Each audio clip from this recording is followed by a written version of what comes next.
Değerli dostlar, sevgili arkadaşlar, hepinize selam ve sevgiler. Yepyeni bir videoyla karşınızdayım.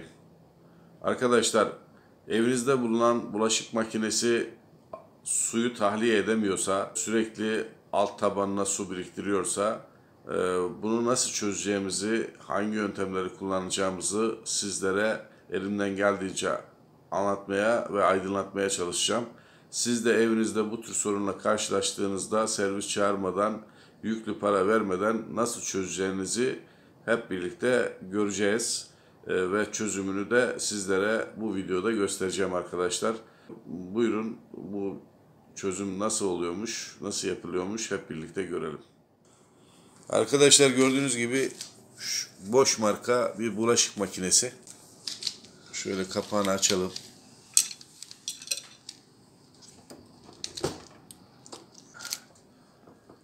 Bakın, altında su birikmiş.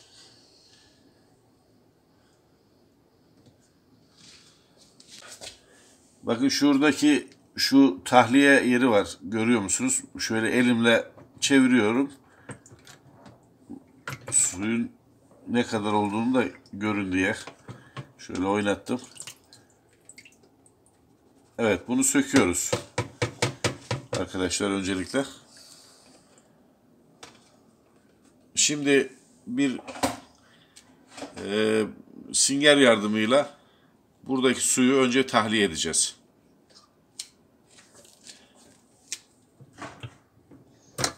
Şu şeyi de sökebiliriz.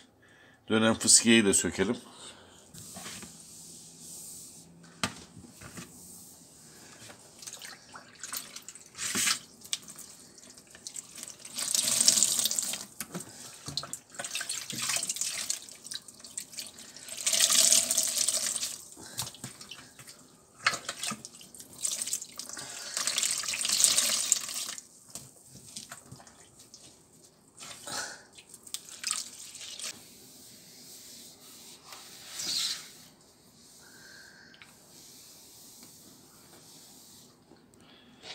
Bakın arkadaşlar, bu hazneyi görüyor musunuz?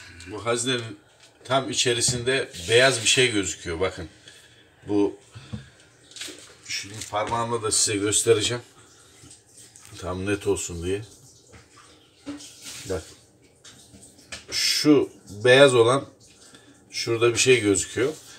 O buradaki tahliye pervanesinin koruma lastiği. Onu tornavidanın ucuyla kanırtarak, yavaş yavaş üst taraftan kanırtarak çıkartmanız gerekiyor. Şimdi ben onu çıkartacağım. Hep birlikte göreceğiz. Şuraya tut. İyice tut. Bakın arkadaşlar, buradaki şeyi tornavidanın ucuyla kanırtarak çıkartıyorum.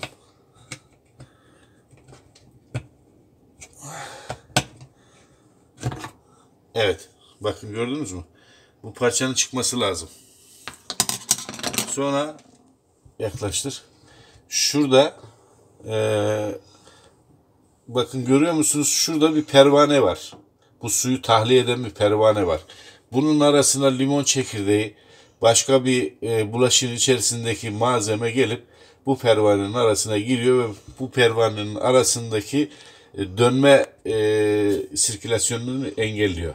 Tabi bu engellenince pervane dönmediği için de su tahliyesi yapılmıyor arkadaşlar.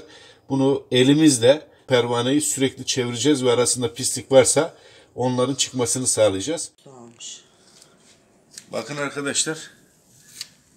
Şimdi bu tahliyeyi yapıyor. Bak, gördünüz mü?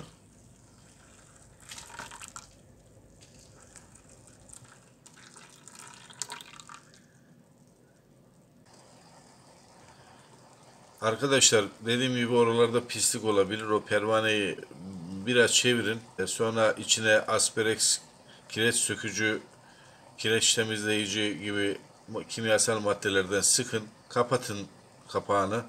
Boş olarak çalıştırın.